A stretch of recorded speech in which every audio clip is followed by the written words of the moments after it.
SSC ২০২৫ batch. তো তোমাদের কিছুদিন পরেই তোমাদের সুখের সময় চলে আসছে। তো সুখের সময় ভূতে কিলায় বেশি, এমন একটা প্রবাদ প্রচলিত আছে। তো সুখের সময়ে তোমাদের কয়েকটা কাজ, তোমরা অবশ্যই ছুটি কাটাবে, অবশ্যই পরিবারের সাথে ঘুরবে, অবশ্যই বন্ধুদের সাথে আড্ডা দিবে, কিন্তু তোমরা যেন পড়াশোনার ট্র্যাক থেকে সরে না যাও। তো পড়াশোনাটা কিসের জন্য করবা? অবশ্যই প্রথমে কলেজ অ্যাডমিশনের জন্য। যারা ঢাকায় আছো বা যারা ঢাকার বাইরে থেকে তোমার দেশের সেরা কলেজগুলোতে পড়তে চাও, যেমন Notre Dame, Holy Cross, Saint Joseph, এই কলেজগুলোতে পড়তে চাও, তারা এখন থেকে প্রিপারেশন নেওয়া শুরু করে দাও।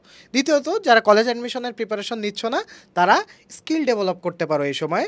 তোমরা Microsoft PowerPoint, Microsoft Excel, Microsoft Word, এই যে বেসিক সফটওয়্যারগুলো আছে, এই বেসিক সফটওয়্যারগুলো তোমরা শিখতে পারো। কোথা থেকে শিখবে? ইউটিউবে হাজার হাজার ফ্রি রিসোর্স আছে। ইউটিউবে সার্চ দিলেই কিন্তু তুমি এখান থেকে তোমার স্কিলটা ডেভেলপ করে নিতে পারছো।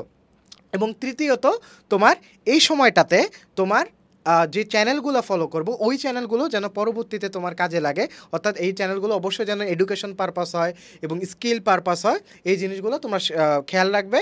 এবং অবশ্যই এই সময়ে তোমরা বেশি বেশি করে অডিও বুক শুনতে পারো, কিন্তু সেটা অবশ্যই ইংলিশ অডিও বুক। বিভিন্ন ধরনের স্টোরি টাইপ অডিও বুক পাওয়া যায়, তোমরা রাতে ঘুমাতে যাওয়ার আগে সেটা শুনতে পারো। এতে হবে কি, আমাদের বাংলাদেশের ম্যাক্সিমাম স্টুডেন্ট ইংরেজিতে দুর্বল থাকে, তাই ইংরেজিতে দুর্বলতাটা কাটানোর প্রথম উপায় হচ্ছে বেশি বেশি ইংরেজি শোনা, এবং শোনার পরেই ইংরেজি বলা প্র্যাকটিস করা। তো এই কয়েকটা জিনিস কাজে লাগালে দেখবা তোমার এসএসসির পরে ফ্রি টাইমটা অনেক প্রোডাক্টিভভাবে কাটছে।